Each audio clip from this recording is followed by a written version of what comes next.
इस तरह से लेखक कहता है कि बड़े बड़े बाजार मूक रूप से व्यक्ति को अपनी ओर आमंत्रित करते हैं। लोग उनकी चकाचौंध में पूरी तरह से फंस जाते हैं, उन्हें देखते हैं। वह उस बाजार में इस तरह से फंस जाते हैं कि अपना सब कुछ गवा बैठते हैं। कोई अपने को ना जाने तो बाजार का यही चौक उसे कामना से विकल बना छोड़े। विकल क्यों, पागल। असंतोष, तृष्णा और ईर्ष्या से घायल कर मनुष्य को सदा के लिए यह बेकार बना डाल सकता है। इस तरह से यह ऐसे बाजार व्यक्ति को हमेशा के लिए बेकार कर सकते हैं। एक और मित्र की बात है, यह दोपहर के पहले के गए बाजार से कहीं शाम को वापस आए तो खाली हाथ।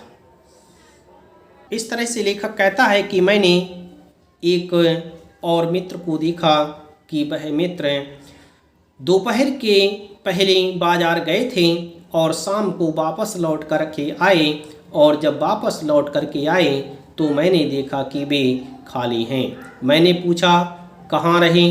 बोले बाजार देखते रहे। मैंने कहा बाजार को देखते क्या रहे? बोले क्यों बाजार? तब मैंने कहा लाए तो कुछ नहीं। बोले हाँ, पर यह समझ न आता था कि ना लूँ तो क्या, सभी कुछ तो लेने को जी होता था।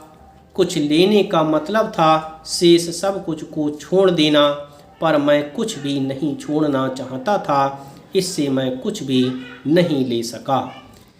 इस तरह से लेखक ने दोनों व्यक्तियों की तुलना करके बताया है कि एक ऐसे व्यक्ति थे जो बाजार से बहुत कुछ खरीद करके लाए, एक ऐसे सज्जन थे जो बाजार से कुछ भी लेकर नहीं आए, क्योंकि वह यह नहीं समझ पाए कि क्या ले जाएं, क्योंकि उन्हें सब कुछ अच्छा लग रहा था। यदि एक वस्तु लेकर के आते तो उनकी बहुत सी वस्तुएं उस बाजार में ही रह जाती।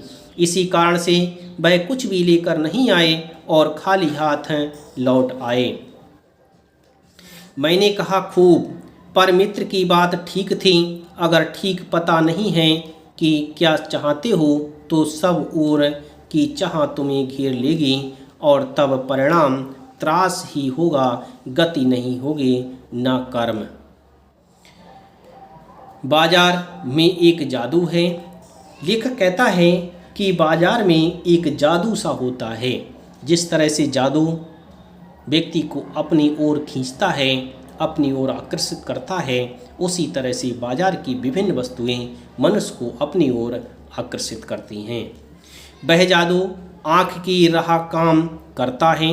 वह जादू आँख के द्वारा हमारे अंदर प्रवेश करता है। वह रूप का जादू है, पर जैसे चुंबक का जादू लोहे पर ही चलता है, वैसे ही इस जादू की भी मर्यादा है। जेब भरी हो और मन खाली हो, ऐसी हालात में जादू का असर खूब होता है। जेब खाली है पर मन भरा ना हो तो भी जादू चल जाएगा। मन खाली है तो बाजार की अनेकानेक चीज़ों का निमंत्रण उस तक पहुंच जाएगा। कहीं हुई उस वक्त जेब भरी, तब तो फिर वह मन किसकी मानने वाला है। मालूम होता है यह भी लूँ वह भी लूँ।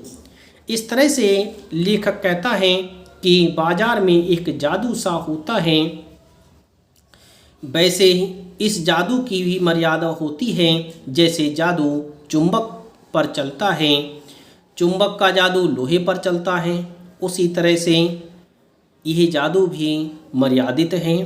जेब यदि भारी है, जेब अगर भरी हुई है तो इस जादू का खूब असर होता है और ये लगता है कि ये भी ले लूँ वो भी ले लूँ। इस तरह से व्यक्ति भटकता रहता है और खूब खरीदारी करता रहता है। सभी सामान जरूरी और आराम को बढ़ाने वाला मालूम होता है, पर यह सब जादू का असर है। जादू की सवारी उतरी की पता चलता है कि फैंसी चीज़ों की बहुतायत आराम में मदद नहीं देती बल्कि खलल ही डालती है। थोड़ी देर को स्वाभिमान को जरूर सेंक मिल सकता है, पर इससे अभिमान की गिल्टी की और खुराक भी मिलती है। जकड़ रेशमी डोरी की ही हो तो रेशम के स्पर्श के मुलायम के कारण क्या वह कम जकड़ होगी। इस तरह से लेखक कहता है कि व्यक्ति विभिन्न वस्तुओं में फंस कर के विभिन्न प्रकार की वस्तुओं को खरीदता है। कुछ वस्तुएं हम आराम के लिए लाते हैं, परंतु उनसे आराम प्राप्त नहीं होता, बल्कि वह और हमारे लिए परेशान करने वाली होती हैं।